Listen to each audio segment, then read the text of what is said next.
pH probe to measure pH, but first we're going to get it ready. So right now it's in the storage solution, so we're just going to unscrew this.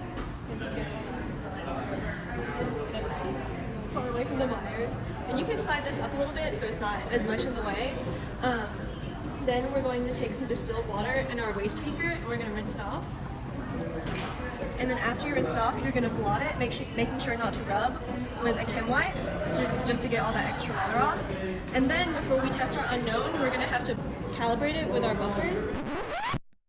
Buffers are an extremely important concept in chemistry. So pH can change widely with the addition of even a small amount of acid. It's going to change that to unbalanced.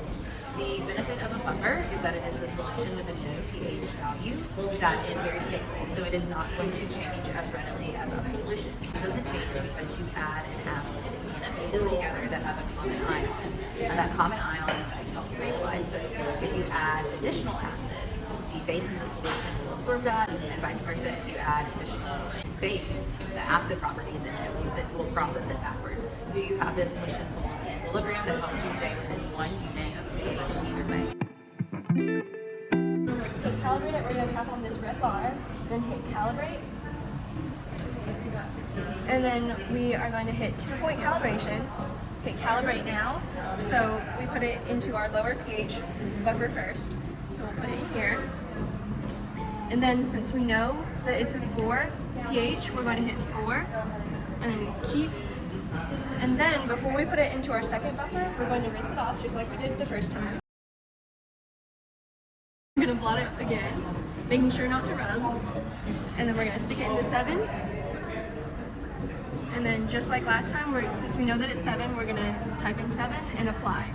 So now it should be calibrated. And once again, we're going to rinse it off. And then we're going to blot it, making sure that you use a dry part of it to blot. I'm going to use the probe to measure NaOH. So then we'll stick it in. And then we'll be able to read it. So that would be 12.95. And then we'll write it down in our notebook. So 12.95. And then to store it, we're going to rinse it off one more time. Blot it with a dry part. And then put it right back in here.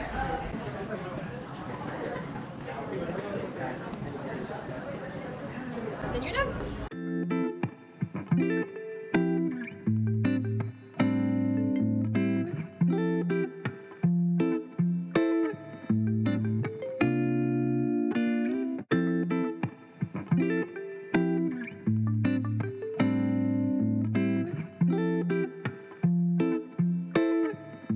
What really is pH? Well, it's a measurement of the number of hydronium molecules in the solution.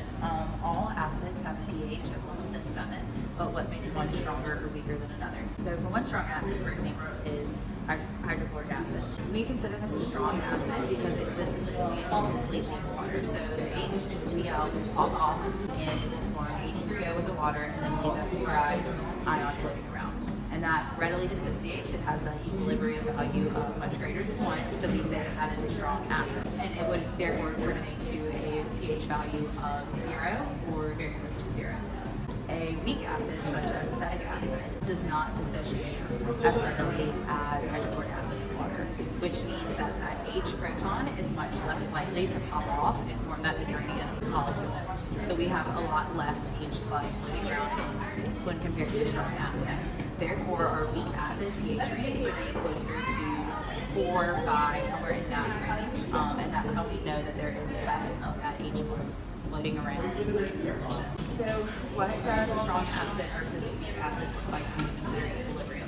Well, a strong acid is going to be highly product favored because it's going to dissociate immediately. So we're going to see Ka value greater than 1. A weak acid, on the other hand, does not dissociate as much. Therefore, it's going to be more reactant favored. Some of that molecule is going to break up and form that H+, but it is not going to completely dissociate the way one of the strong acid would. Therefore, the equilibrium wise reactant, and our K value would be less than 1, usually much less